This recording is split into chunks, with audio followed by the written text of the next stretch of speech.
Adrian एक जवान होनहार ऑर्केस्ट्रा कंडक्टर है। वह अपनी लवर बेलेन का एक वीडियो देखता है जो उसे बता रही है कि वह अभी भी उससे प्यार करती है, लेकिन वह उसके साथ नहीं रह सकती, इसलिए वह जा रही है। वह उससे कहती है कि वह उसके पीछे न आए। इस मैसेज से एड्रियन का दिल टूट गया। वह अपने वॉशरूम में जाता है, अपने चेहरे पर थोड़ा पानी फेंकता है, अपनी ड्रिंक से एक घूंट लेता है और फिर बारिश में गाड़ी चलाने चला जाता है। वह दर्द को सुन्न करने और अपनी प्यारी बेलेन के बारे में भूलने के लिए कुछ ड्रिंक लेने के लिए एक बार में रुकता है। फैबियाना नाम की एक वेट्रेस उसके पास आती है और उससे पूछती है कि वह क्या पीना चाहता है। वह जवाब देता है कि वह विस्की लेगा। वेट्रेस अपनी सहेली को कमेंट करती है और उससे कहती है कि उसे बड़े लोगों को रोते हुए देखना पसंद नहीं है। उसकी दोस्त ने जवाब दिया कि एक आदमी केवल तभी रोता है जब वह गिल्टी होता है, लेकिन फैबियाना का कहना है कि यह हमेशा सच नहीं होता है।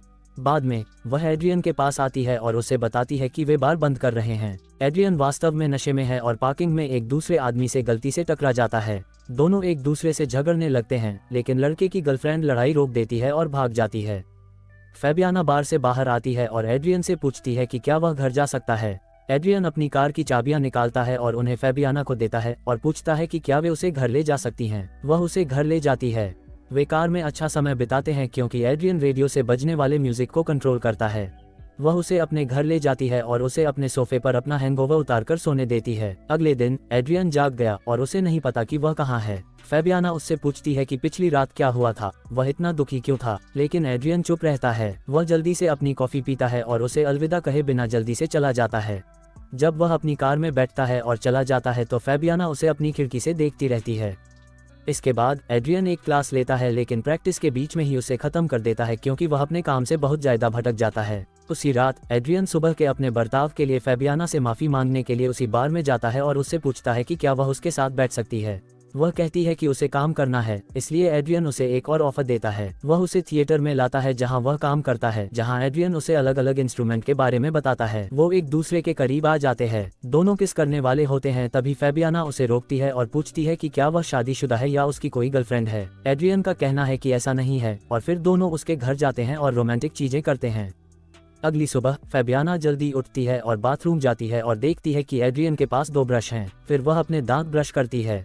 इसके बाद फैबियाना को नाली से अजीब आवाजें सुनाई देने लगती हैं, इसलिए वह एड्रियन की हवेली को देखने का फैसला करती है। वह उसके पेट जर्मन शेपर्ड हंस से भी मिलती है और फिर नीचे जाती है और एक मेज पर जूते के डिजाइन के पिक्स देखती है जो साफ साफ किसी और का है। वह एक उठाती है, लेकिन जैसे ही वह उसे करीब से देखने वाली होती है, एड्रियन आता है और उसे पिक से ध्यान भटकाने के लिए नाश्ता करने के लिए कहता है। जब दोनों ने नाश्ता किया तो फैबियाना ने उसे बताया कि उसका घर बहुत बड़ा है और वह शहर में क्यों नहीं रहता। वह आंसर देता है कि उसे अपनी क्रिएटिव डिजायर को पूरा करने के लिए शांति की जरूरत होती है। फैबियाना उससे पूछती है कि क्या उसे आज काम करना है और वह जवाब देता है कि उसे काम नहीं करना है और उसे रात भर रुकना चाहिए। फैबियाना ऑफर से एग्री होती है। थोड़ी देर बाद 2 जासूस घर पर आते हैं और बेलेन के लापता होने के बारे में सवाल पूछना शुरू करते हैं। उनके नाम फ्रांसिस्को और बर्नार्डो हैं। जब फैबियाना उनमें से एक को देखती है तो डर जाती है। ऐसा लगता है कि जासूस बर्नार्डो और फैबियाना एक दूसरे को जानते हैं। हमें पता चला कि बेलेन बिना किसी सुराग के गायब हो गई और पुलिस उसकी तलाश कर रही है। वे घर की तलाशी शुरू करते हैं क्योंकि बेलेन के लापता होने का पहला शक एड्रियन पर है। वे बेलेन के बारे में सवाल पूछते हैं। वह जासूसों को वह ऑफिस दिखाता है जिसे उसने वहाँ छोड़ा था। जासूस बगीचे में चारों ओर देखना शुरू कर देते हैं, जिससे एड्रियन निराश हो जाता है क्योंकि उसे लगता है कि उन्हें उस पर उसकी हत्या करने और उसे बाहर दफनाने का शक है। एड्रियन का मानना है कि बेलेन कहीं और नई लाइफ शुरू करने के लिए किसी दूसरे आदमी के साथ भाग गई थी। वह फैबियाना को यह भी बताता है कि उसने बेलेन के परिवार से कांटेक्ट करने की कोशिश की, लेकिन किसी से कोई जवाब नहीं मिला। जासूस एड्रियन की इन्वॉल्वमेंट का सबूत ढूंढने में कामयाब नहीं है। उस रात बाद में फैबियाना नहाती है। वह नाली से फिर से आवाज सुनती है और देखती है कि पानी हिल रहा है, भले ही वह पूरी तरह से शांत हो। वह बाथरूम से बाहर निकलती है और एड्रियन के पास दौड़ती है। बाहर बिजली चमकती है और लाइट बंद हो जाती है, जिससे फैबियाना चिल्लाने लगती है। एड्रियन ने उसे शांत किया और बताया कि ऐसा हर बार होता है जब बाहर तूफान आता है। वे फिर रोमांटिक होने लगते हैं कि तभी फैबियाना ने देखा कि कुत्ता कमरे में है और अलमारी के शीशे की ओर देख रहा है। वह कंफर्टेबल नहीं है और एड्रियन से कुत्ते को बाहर ले जाने के लिए कहती है। अगली रात फैबियाना ने अपने दोस्त जासूस बर्नार्डो के साथ एड्रियन के बारे में बातचीत की। इससे पता चलता है कि बर्नार्डो और फैबियाना पहले डेट किया करते थे, इसीलिए जब उसने उसे एड्रियन की हवेली में देखा तो वह डर गई। बर्नार्डो ने उससे पूछा कि क्या किसी ऐसे आदमी के साथ डेट करना क्या अच्छा आइडिया था जो उसकी गर्लफ्रेंड के लापता होने का सस्पेक्ट हो। वह उसे बताती है कि बेलेन चली गई और एड्रियन का उसके लापता होने से कोई लेना देना नहीं है। वह जेलेसी से कहता है कि ऐसा लगता है कि फैबियाना को वह मिल गया जो वह चाहती थी, कम सैलरी वाले जासूस के बजाय पैसे वाला लड़का। बाद में एड्रियन और फैबियाना एड्रियन के कंडक्टेड ऑर्केस्ट्रा में जाते हैं। परफॉर्मेंस के बाद एड्रियन ने उसे टीटो नाम के अपने मैनेजर से मिलवाया और टीटो ने एड्रियन से कहा कि वे उसे कभी नहीं भूलेंगे। जैसा कि हमें पता चला है कि एड्रियन जल्द ही अपनी नौकरी छोड़ने का प्लान बना रहा है। अब फिलहाल फैबियाना एड्रियन के साथ रहने लगी है और वह बाथरूम में है। तभी अचानक पानी गर्म हो जाता है। वह डायल को पीछे घुमाती है लेकिन ये फिर से गर्म हो जाता है, जिससे उसका शोल्डर झुलस जाता है और वह चिल्लाते हुए बाहर निकल जाती है। फैबियाना शोल्डर को देखने के लिए शीशे के पास जाती है जब उसे बाथरूम के सिंक से फिर से आवाज सुनाई देने लगती है। वह दबे पांव बाथरूम से बाहर निकलने लगती है लेकिन उसके पीछे का दरवाजा खुल जाता है। वह घबरा गई लेकिन पता चला कि वह केवल हंस ही था। नहाने के बाद वह बाहर जाकर बैठती है और देखती है कि तूफान आ रहा है। उस रात बाद में वह बिस्तर पर उछल कूद कर रही थी, मजे ले रही थी। तभी उसकी नज़र फर्श पर जाली के नीचे एक चाबी के आकार के हार पर पड़ी। वह इसे अपने गले में पहनती है। अचानक लाइट बंद हो जाती है और वह सोचती है कि उसने किसी को सुना है और जो कोई भी है वो उसे पुकार रही है। वह एक फायर पोकर उठाती है और एक बार फिर चिल्लाती है। हंस ने उसे एक बार फिर डरा दिया और वह फिसल गई और अपना सिर पियानो पर दे मारा। वह बेहोश हो गई लेकिन एड्रियन लौट आता है और उसकी देखभाल करता है। वह उसके लिए पेनकिलर मेडिसिन और एक गिलास पानी लाता है। फैबियाना ने शेयर किया कि वह हवेली में अकेले रहने में कंफर्टेबल महसूस नहीं करती है। एड्रियन ने उसे विश्वास दिया कि कुछ भी बुरा नहीं होने वाला है। वह सोचता है कि यह केवल बैड लक था कि लाइटें बुझ गईं और हंस ने उसे डरा दिया। वह उससे कहती है कि घर में भूत है। एड्रियन पहले उस पर हंसता है लेकिन वह जिद पर अड़ी रहती है और उसे बाथरूम में ले जाती है और उसे अपना कान सिंक के बगल में रखने के लिए कहती है, एक ऐसी जगह जहां से उसे लगता है कि उसने आवाजें सुनी हैं। लेकिन एड्रियन बस इतना कहता है कि पाइपिंग में हवा हो सकती है। फिर वह मजाक में भूत को चेतावनी देता है कि अगर उसने फैबियाना के साथ खिलवाड़ किया तो उसे उससे भिड़ना होगा। लेकिन फैबियाना इस बात को लेकर परेशान रहती है कि घर में आखिर क्या हो रहा है। अगली सुबह उसे जासूसों का फोन आता है। उन्हें एक बॉडी मिली जो बेलेन जैसी दिखती है और उन्हें उसकी पहचान करनी है। एड्रियन और जासूस एक जवान लेडी की बॉडी देखने के लिए मुर्दाघर जाते हैं। एड्रियन ने उन्हें बताया कि यह बेलेन नहीं है, भले ही डॉक्टर ने उन्हें बताया कि शरीर की पहचान करना असंभव है क्योंकि पूरा शरीर आग से जल गया है। एड्रियन घर चला जाता है और जैसे ही वह अंदर जाता है वह फैबियाना को ऊपर किसी से सॉरी कहते हुए सुनता है। वह उससे इस बारे में पूछता है और पूछता है कि वह बाथरूम में किससे बात कर रही है। फैबियाना का कहना है कि वह सिर्फ एक किताब पढ़ रही थी और सवाल को टाल देती है। वह फैबियाना को बताता है कि बेलेन अब उसके जीवन में नहीं है और उसे चिंता करने की जरूरत नहीं है। जैसे ही वे गले मिलते हैं फैबियाना शीशे की ओर देखती है और पता चलता है कि वास्तव में इसके पीछे कोई है और वो बेलेन है। फिर एक फ्लैशबैक शुरू होता है जब एड्रियन और बेलेन सड़कों पर साइकिल चलाते हैं। एड्रियन खाना बना रहा है और बेलेन पूछती है कि ओकेशन क्या है। एड्रियन ने उसे बताया कि उसे ऑर्केस्ट्रा कंडक्टिंग करने का अपना सपनों का काम मिल गया है। अपनी नौकरी के लिए उसे देश 15 दिनों के अंदर छोड़ना होगा, 1 साल के लिए। इससे बेलेन परेशान हो जाती है लेकिन एड्रियन उससे कहता है कि उसे उसके साथ आना चाहिए। ये कुछ ऐसा है जिसे बेलेन एक्सेप्ट नहीं कर सकती क्योंकि इसका मतलब होगा उसे पानी लाइफ पीछे छोड़नी होगी। लेकिन एड्रियन के लिए उसका प्यार जीत गया और वह जाने के लिए सहमत हो गई, बशर्ते वह उससे प्यार करता हो और उसे नहीं छोड़ेगा। फिर एड्रियन को ऑर्केस्ट्रा का कंडक्ट करते हुए दिखाया गया है जैसा कि बेलेन देख रही है। वह म्यूजिक प्रोग्राम के बाद उसकी तलाश शुरू करती है और उसे वेरोनिका नाम की एक वायलिन प्लेयर से बात करते हुए पाती है। इससे परेशानी बढ़ती है और वह सोचती है कि एड्रियन का वेरोनिका के साथ रिलेशन हो सकता है। दोनों अब इस नए शहर में घर तलाश कर रहे हैं। ये कपल शहर से थोड़ा बाहर एक हवेली में चले जाते हैं।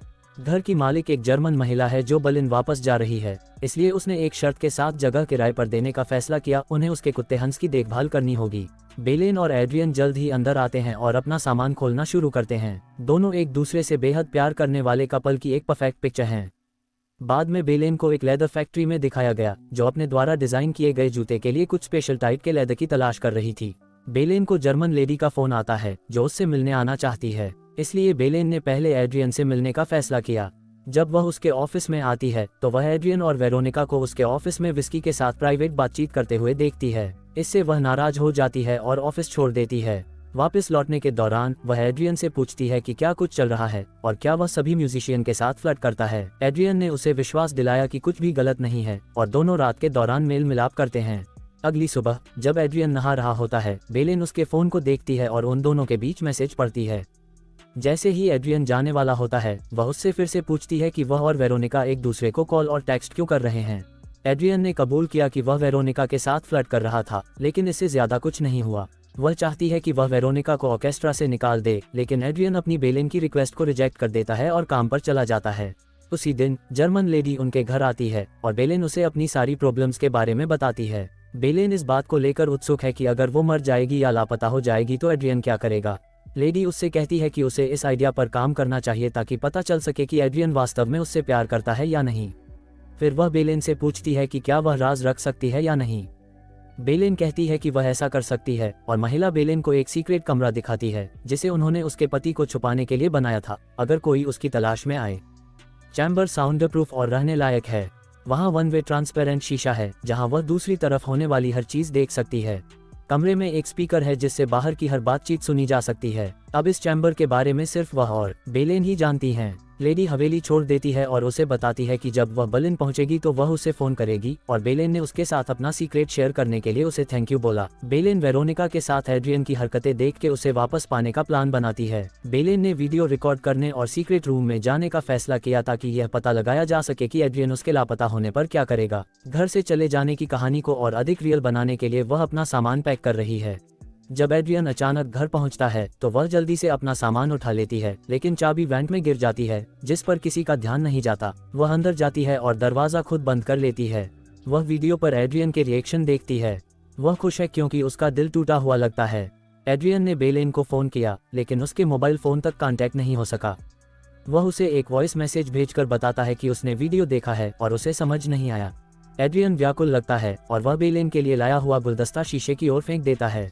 जब वह एड्रियन के साथ फिर से मिलने के लिए कमरे से बाहर निकलना चाहती है तो उसे पता चलता है कि वह अपने साथ चाबी नहीं लाई है, इसलिए वह कमरे में फंस जाती है। वह शीशे पर हाथ मारने लगती है और एड्रियन से उसकी मदद करने के लिए चिल्लाने लगती है। कमरा पूरी तरह से साउंड प्रूफ होने के कारण एड्रियन को उसकी चीख सुनाई नहीं देती। उसके फोन में कोई सिग्नल नहीं है।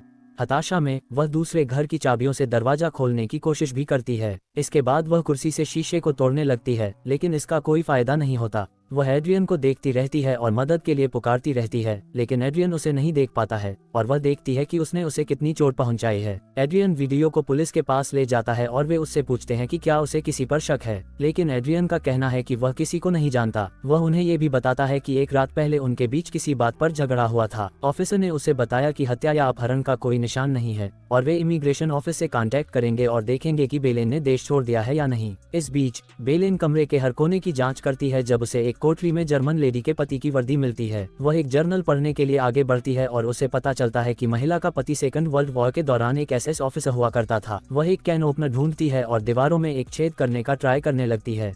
वह एक दराज के अंदर पुराना कैंड फूड ढूंढने में भी कामयाब हो जाती है। वह खाना खाने की कोशिश करती है, लेकिन वह पहले ही खराब हो चुका होता है, इसलिए वह उसे थूक देती है। वह नल के पानी से स्वाद मिटाने की कोशिश करती है, लेकिन पुराने पाइपों के कारण पानी भूरा हो जाता है। इसके बावजूद यह उसके लिए कुछ समय तक जिंदा रहने के लिए काफी है। बाद में एड्रियन आखिरी बार वीडियो देखता है और उसे उसकी नई लाइफ के लिए कॉन्ग्रेचुलेट करता है। ये सुनकर बेलेन गुस्सा हो जाती है। उसने सोचा कि उसे हाचिको की तरह जीवन भर उसका इंतजार करना होगा। वह वॉशरूम जाता है। जब बेलेन गुस्से में एक पाइप को मारती है तो उसे एहसास होता है कि जब वह पाइप को मारती है तो सिंक में पानी हिलता है। वह एड्रियन का ध्यान पानी की ओर लाने के लिए पाइपों को जोर जोर से मारना शुरू कर देती है। एड्रियन को पानी की लहरें नजर नहीं आती, इसलिए बेलेन दीवार खोदने के लिए आगे बढ़ती है। डायनामो लाइट टूट जाती है, इसलिए उसे अब से अपना समय अंधेरे में बिताना होगा। वह एक शोर सुनती है और एक शीशे के पास जाती है जहां वह एड्रियन को पहली बार फैबियाना को घर में लाते हुए देखती है। वह पूरी तरह से बेहोश हो जाती है जब वह एड्रियन और फैबियाना को रोमांस करते हुए देखती है। वह बड़बड़ाती रही, एड्रियन प्लीज ऐसा मत करो। ये देखकर बेलेन बिल्कुल परेशान हो जाती है और वह रोने लगती है, जबकि स्पीकर लगातार उसे उनकी आवाजें सुनाता रहता है। अगली सुबह बेलेन फैबियाना पर चिल्लाती है, उसे गालियां देती है। वह पहली बार था जब फैबियाना ने नाली से आवाजें सुनी और बेलेन को एहसास होता है कि फैबियाना ही उसके लिए एकमात्र रास्ता हो सकती है। इसलिए वह कई मौकों पर उससे कांटेक्ट करने की कोशिश करती है, लेकिन पहला बार में वो कामयाब नहीं रही। इसलिए वह दीवार को खोदने के लिए वापस जाती है जब उसे पता चलता है कि कंक्रीट की दीवार के पीछे एक मोटी मेटल की प्लेट है। वह उनका ध्यान आकर्षित करने के लिए अपनी ताकत से सब कुछ करती है। इसीलिए जब फैबियाना नहा रही थी तो उसने पानी के तापमान के साथ खिलवाड़ करना शुरू कर दिया। बेलेन देखती है कि फैबियाना को कमरे की खोई हुई चाबी मिल गई है, इसलिए वह उसका ध्यान आकर्षित करने के लिए शीशों को पीटना शुरू कर देती है। फेबियाना ने इसे एक बार फिर नजरअंदाज कर दिया क्योंकि वह उसे सुन नहीं सकती। हम वह सीन देखते हैं जहां एड्रियन को एक शव की पहचान करने के लिए फोन आता है। उसके जाने के बाद फेबियाना शीशे में देखती है और मुस्कुराती है क्योंकि उसे विश्वास है कि बेलेन मर चुकी है और बेलेन कहती है कि इतनी जल्दी खुशी मत मनाओ। फेबियाना जानबूझकर बाथरूम के सिंक को पानी से भर देती है ताकि ये देख सके कि सवाल पूछने पर पानी फिर से हिलेगा या नहीं। वह पानी को हिलते हुए देखते हुए शुरू करने और रुकने के लिए कहती है। उसे एहसास होता है कि कोई आदमी या चीज पानी के जरिए से उससे कांटेक्ट करने की कोशिश कर रहा है। फेबियाना ये पता लगाने के लिए कई सवाल पूछती है कि यह सब कौन कर रहा है। तभी उसे विश्वास हो जाता है कि दीवारों के पीछे बेलेन ही है। वह बेलेन से पूछती है कि क्या वह कहीं फंसी हुई है और उसे जल्द ही पता चलता है कि बेलेन दीवारों के पीछे जिंदा है। फेबियाना को सीक्रेट दरवाजा मिल गया और बेलेन को आखिरकार सुरंग के आखिर में रोशनी दिखाई देती है। फेबियाना चाबी लगाती है लेकिन अचानक रुक जाती है और झिझकती है। वह बिना ताला खोले चाबी निकाल लेती है। वह बेलेन को बंद रखने का फैसला करती है ताकि वह एड्रियन के जीवन में एकमात्र लड़की हो। हम उस सीन को फिर से देखते हैं जहां फेबियाना बेलेन को सॉरी कह रही थी और एड्रियन ने उससे इसके बारे में पूछा। बेलेन दर्द में रोती है जब वह फेबियाना को एड्रियन को गले लगाते हुए देखती है। अगले दिन जासूस बर्नार्डो एड्रियन के पास आता है और उसे बताता है कि बेलेन का मामला अब उसकी जिम्मेदारी है। फिर वह एड्रियन की कार के पास जाता है और कहता है कि एड्रियन जो कुछ भी करे उसे बहुत सावधान रहना चाहिए। एड्रियन इस बात से हैरान है। फिर ऑफिसर कहता है कि अगर उसने फेबियाना को चोट पहुंचाई तो वो उसे मार डालेगा। फिर जासूस बर्नार्डो घर में आता है और फेबियाना को कुछ तस्वीरें सौंपता है जिसमें एड्रियन का वायलिन प्लेयर वेरोनिका के साथ अफेयर चल रहा है। इस घटना के साथ साथ एड्रियन वेरोनिका के साथ वर्कप्लेस पर चीजों को तोड़ देता है। फेबियाना हाल ही में हुई घटनाओं से परेशान है। वह सिंक को फिर से पानी से भर देती है और बेलेन से यह कंफर्म करने के लिए कहने लगती है कि वह ठीक है, लेकिन उसे कोई जवाब नहीं मिलता। पहली बार मौका मिलने पर बेलेन को बाहर न आने देने के लिए वह बेहद गिल्टी फील करती है। वह सोचती है कि बेलेन मर सकती है। इस वजह से फेबियाना बड़ा डिसीजन लेती है बेलेन को छिपे हुए कमरे से बाहर निकालने का। दरवाजा खुलता है और फेबियाना बेलेन को ढूंढने के लिए कमरे में पहुंचती है। बेलेन बेहोश होकर बिस्तर पर लेटी हुई है तो फेबियाना उसका नाम चिल्लाकर उसे जगाने की कोशिश करती है। बेलेन अचानक अपनी आंखें खोलती है और फेबियाना के सिर पर एक बोतल मार देती है। वह उसे बाहर निकालने और कमरे की चाबियां छीनने में सफल हो जाती है। वह बाहर भागती है और दरवाजा बंद कर देती है जिससे फेबियाना अंदर फंस जाती है। बेलेन चाबी बिस्तर पर छोड़ देती है। वह शीशे पर एक तस्वीर भी छोड़ती है जिसमें एड्रियन उसके साथ दिख रहा है। लड़की नीचे जाती है और आंसरिंग मशीन को चालू कर देती है। मैसेजेस से उसे पता चला कि जर्मन महिला की बर्लिन में डेथ हो गई है और उसका परिवार हवेली बेचना चाहता है। इसका मतलब है कि अब केवल बेलेन और फेबियाना को ही सीक्रेट रूम के बारे में पता है। इसके बाद बेलेन घर छोड़ देती है। एड्रियन कुछ टाइम बाद आता है। उसे बिस्तर पर चाबी मिलती है और उसे पता नहीं चलता कि यहाँ क्या हुआ है। कुछ दिनों बाद बेलेन समुद्र किनारे पर बैठी है और आखिरकार उसे शांति मिल रही है। कैमरा एक सेकंड के लिए छिपे हुए कमरे में जाता है जहां हम फेबियाना को कांच से टकराते हुए देखते हैं। और अब हवेली में एकमात्र रेजिडेंट है जो हंस है।